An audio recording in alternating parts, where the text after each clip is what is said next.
My husband, unaware that I earn $4.2 million a year, looked at me with disgust and said, "You're unstable. I filed for divorce. Be out by tomorrow." The hospital bracelet was still on my wrist when my marriage ended. That detail matters. I want you to hold it because it tells you everything about the kind of man Garrett Walker believed himself to be. The kind who looks at a woman who has just spent 4 hours in a medical facility getting tests she didn't want, still wearing the paper and plastic evidence of it on her arm, and decides that this is the right moment. This is the opening. He was on the couch when I came through the door at 6:40 p.m., bourbon on the end table, a manila envelope on the coffee table, positioned with the particular deliberateness of someone who has been waiting and wants you to notice they've been waiting. The television was on, some holiday commercial, a family laughing around a table, the soft orchestral swell of manufactured warmth, and Garrett was watching me with an expression I had seen before, but never correctly identified until that exact moment. It wasn't contempt, it was certainty. He had decided how this was going to go. He glanced at my wrist, at the bracelet, and he smiled. "Hey," he said, "you unstable mess." I stood in the doorway of my own house with my coat still on and my bag on my shoulder, and the particular exhaustion of someone who has spent half the day being studied by medical equipment, and I felt something in my chest go very, very quiet. "I filed for divorce," he said, tapping the envelope. "Be out of the house by tomorrow." I looked at the envelope, then at him. "Tomorrow," I said. "My name's on the deed." He said it the way you state a fact that doesn't require discussion. "You don't contribute anything real. You're dead weight, Sloan. You have been for years." The commercial kept playing behind him, a child laughing, snow falling in soft, impossible clumps. I walked into the kitchen. I took a glass from the cabinet, filled it from the tap, drank it slowly, standing at the sink, and I made sure, very deliberately made sure, that my hands were visible and completely steady. Then I walked back out. "Understood," I said. He looked at me, and for just a moment, 1/4 second, barely perceptible, something moved behind his eyes. He'd expected something else. Tears, maybe. Volume. Something he could feel superior to. "Don't try anything," he said, pulling his certainty back into place. "My lawyer's already involved." "I imagine he is," I said. I went to the guest room. I did not pack. I did not panic. I did not spend the night staring at the ceiling rehearsing the things I should have said, the way I might have done once, years ago, when I was still in the habit of needing other people to understand me. Instead, I made 3 phone calls. The first was to Nadia Osei. Nadia Osei, 17 years in family and corporate law, the attorney I had retained on the quiet recommendation of a colleague 2 years earlier. After the 3rd time, Garrett told me the house was his, and I should be grateful to live in it. Nadia answered on the 2nd ring. I told her what had happened. She said, "Don't sign anything, don't leave the premises tonight. I'll have a review done by 7 a.m. The second call was to my financial director at the firm. His name is Desmond Price. He's 54, meticulous, the person who has managed the structural architecture of my earnings for 6 years. I told him to flag the joint accounts and ensure my compensation transfers for the next cycle were routed to my private account only. "Already done," he said, which was technically premature, but I appreciated his instinct. The 3rd call was to First Republic, where we held the joint savings. I requested an immediate access restriction pending legal notification. The representative, professional, unhurried, confirmed it would be processed by morning. Then I lay down on the guest room bed in my work clothes. I didn't sleep immediately, but I wasn't panicking. I was thinking about the envelope on the coffee table, and the smirk, and the word unstable, said to a woman still wearing a hospital bracelet. I was thinking about how thoroughly he had miscalculated. Let me tell you about Sloan Merritt, because Garrett Walker certainly never did. I'm 41, senior executive partner at Aldridge Carver Private Equity, a mid-sized firm with offices in Boston, Chicago, and Dubai. I've been in private equity for 15 years, started as an analyst at 23, worked every rung methodically, made partner at 34, senior partner at 38. Last year, my total compensation was $4.2 million.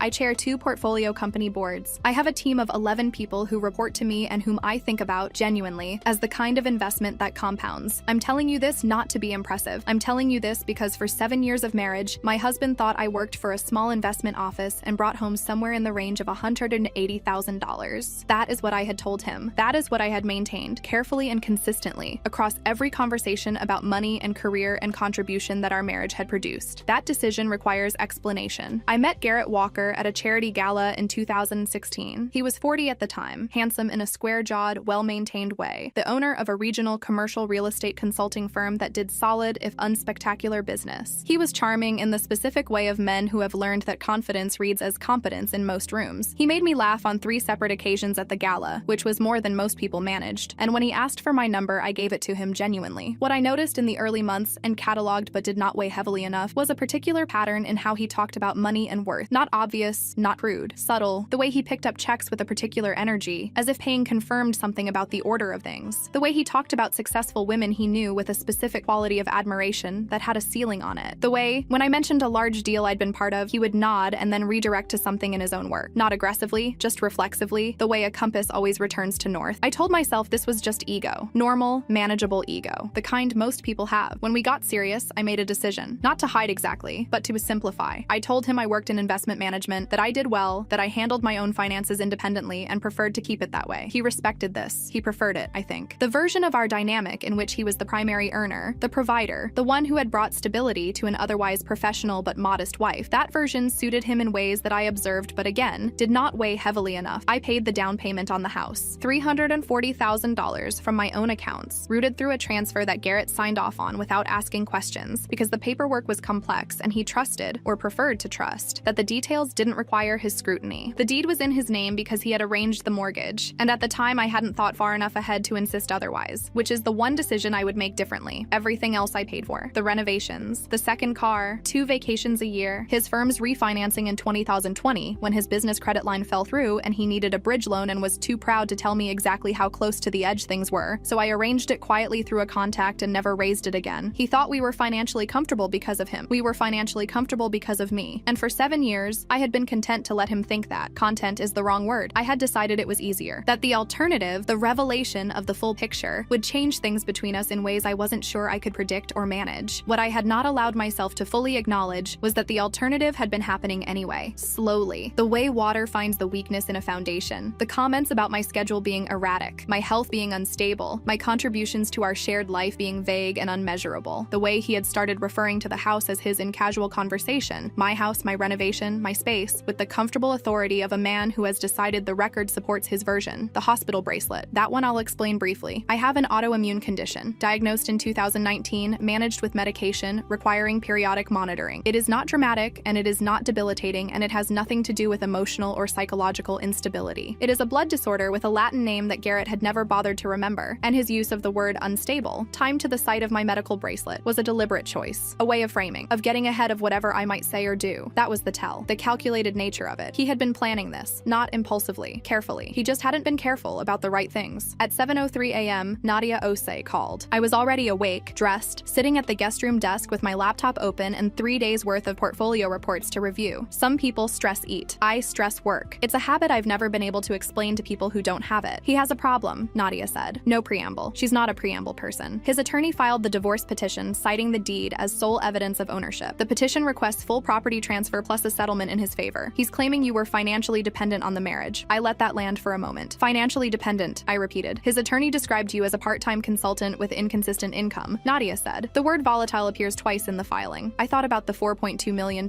about Desmond Price and the portfolio boards and the 11 people who reported to me. He filed fraudulent financial disclosures, I said. He filed what he believes to be accurate disclosures, Nadia said carefully, which is actually more useful for us. He's not lying on paper. He genuinely doesn't know. That means when the actual picture emerges, it's not contested. It's simply corrected, very publicly and very completely. What do you need from me? Everything. Compensation records, tax returns for the last 5 years, documentation of the down payment transfer. Desmond can provide the compensation verification? He'll have it to you by noon. Good. A pause. Sloan, the house is yours. The down payment is documented and traceable. His name on the deed is a real complication, but not an insurmountable one given the payment history. My expectation is this resolves in your favor. The question is how much he wants to complicate it before it does. He'll complicate it, I said. He's already committed to this version of events. Then we let him. I closed my laptop, picked up my bag, and walked out of the guest room. Garrett was in the hallway. He was dressed. Blazer, the particular business casual of a man about to feel important. And when he saw me, he straightened slightly, the way people do when they've been waiting to be seen. I said tomorrow, he said. I opened the door halfway. You did, I said. And you'll be hearing from mine. He laughed. The confident laugh. The one that said, I've already won this. With what leverage? He said. You have nothing. I thought about Nadia, about Desmond, about the down payment records sitting in a filing system that Garrett had never thought to look at because it had never occurred to him that there was anything worth looking for. I nearly smiled. Instead, I walked out of the house, got into my car, and drove to the Langham, where I checked into a suite on the 14th floor and ordered room service and spent the next 72 hours signing paperwork. Nadia moved fast because Nadia always moves fast. By the end of the first day, she had filed a counter petition citing my down payment documentation, $340,000 transferred from my personal account on the date of purchase with full paper trail, and requested an emergency property ownership review through the county court. She had also served formal discovery requests on Garrett's attorney, one Brandon Holt, demanding full financial disclosure from both parties. Brandon Holt, I would learn, was a competent attorney who had been given materially inaccurate information by his client, and was about to discover this in the least convenient possible way. Desmond Price sent Nadia the full compensation records by 11:45 a.m. 5 years of W-2s and partnership distributions and performance bonuses, all in the name of Sloan merit, all reporting to an address that was unambiguously mine. The total across 5 years was slightly over $18 million.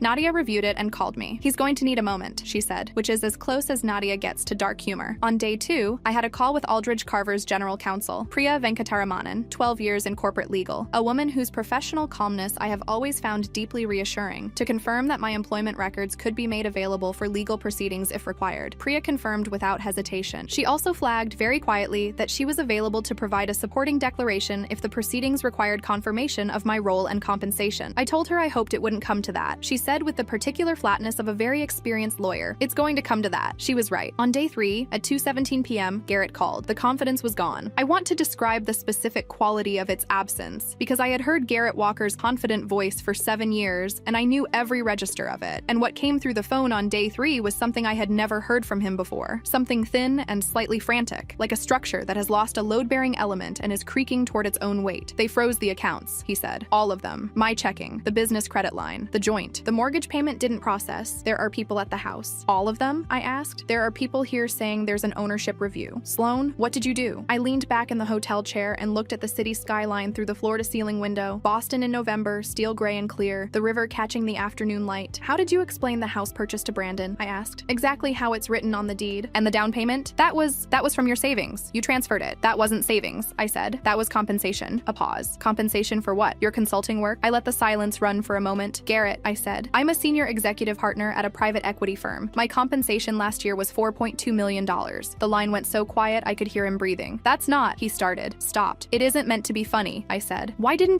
would you not tell me that?" "Because I wanted a partner," I said. "And I want to be clear that I said this without heat, without performance, just as a plain statement of what had been true. Not someone who would decide our relative worth the moment he had access to the full picture. I'd watched you decide who mattered based on who earned for long enough to know what that information would do. That's not fair. You called me dead weight," I said. "You called me unstable while I was wearing a hospital bracelet. You filed a divorce petition describing me as a financially dependent part-time consultant." I paused. I think my read was accurate. "We can fix this," he said, and his voice had taken on a new quality. Urgent, almost pleading. The sound of a man who has just looked over a ledge he thought was a step. I didn't mean any of it. I was angry. "I made a bad decision." "You made several," I said. "Including, I suspect, some creative bookkeeping on the property records." Silence. "Did you put the house under your business entity at any point?" I asked. Longer silence. Nadia, sitting across from me at the suite's dining table, leaned forward slightly. "There was a restructuring," he said carefully. "A tax strategy. It was my accountant's suggestion." "Your accountant's suggestion," I repeated. "It was routine." "Brandon Holt is about to be very surprised by how routine it was," I said. "Sloan." Nadia leaned toward the phone. "Mr. Walker, this is Nadia Osei. You've been served on the ownership review petition. Please cooperate with the temporary order and have Brandon reach out to my office directly." A silence. Then from Garrett. "Can you make them leave, the people at the house? They'll complete their documentation process and leave on their own schedule," Nadia said pleasantly. "Please." His voice cracked slightly on the word. "Just make this stop. Tell me what you want." "You don't get to call me worthless," I said very quietly, "and then ask me to make your consequences stop." I ended the call. Nadia looked at me. "The business restructuring," she said. "That's going to be a problem for him." "I know. If he transferred any ownership interest in the property to his LLC without disclosing it to the mortgage holder." "I know," I said. She looked at me for a moment. "Did you know he'd done it?" I looked at the skyline. "I suspected," I said. "He mentioned a tax restructuring in passing in 2021. I didn't ask questions. I told myself it wasn't my business. The house was functionally mine, regardless of the paperwork. It was always functionally yours." "Yes," I said, but I'd gotten comfortable letting him believe otherwise, and comfortable is what made this possible. Nadia was quiet for a moment. "For what it's worth," she said, "comfortable wasn't the mistake. The mistake was his." The financial inconsistencies emerged over the following 2 weeks with the steady procedural momentum of a process that doesn't require anyone to be emotional about it. Garrett had, in 2021, transferred partial ownership of the property to a single-member LLC registered in his name, a common enough tax structure that his accountant had recommended, and that would have been entirely unremarkable except that it had not been disclosed to the mortgage holder, which constituted a technical violation of the loan covenants, and it had been listed in his divorce filing as personal property without disclosure of the business interest, which was a different kind of problem entirely. Trevor Solis, 9 years with the County Financial Crimes Division, a man who Nadia described as methodical to a fault and useful to have on your side of a situation, reviewed the documents and flagged 2 items for formal inquiry: the LLC transfer and a separate matter involving business credit line draws that appeared to have been used for personal property improvements, not disclosed on the relevant tax returns. The items were referred. The process began. Brandon Holt called Nadia on a Wednesday and spoke for 45 minutes in the measured, careful tone of a professional who has discovered that his client provided provided him with an incomplete picture and is now managing the consequences of that incompleteness. They reached an agreement on a revised settlement framework. The terms were Nadia's. The house, with a formal deed correction restoring full ownership to my name, funded by the documented down payment, was mine. The joint accounts, restored after the legal freeze, were distributed according to the actual contribution record. Garrett's business interest claim on several shared assets was reviewed against the business tax records and found to be substantially less clear than he had represented. He did not go to jail. I want to be precise about this. The financial matters were referred and reviewed and resulted in amended filings and civil penalties, and a requirement to work with a court-appointed accountant for 24 months. Not a criminal outcome, but an accountable one. The word accountable is doing real work there, and I want to leave it there. On the final day of proceedings, Judge Arlene Whitfield, 23 years on the family court bench, a woman whose face during testimony maintained the particular neutrality of someone who has heard every version of this story and does not find any version surprising anymore, looked at the final record and said, addressing both attorneys, that the case represented a level of financial misrepresentation that she found troubling, and that the referrals to the relevant authorities had been appropriate. Garrett's attorney nodded. Garrett, sitting at the other table, looked at his hands. I looked out the courtroom window.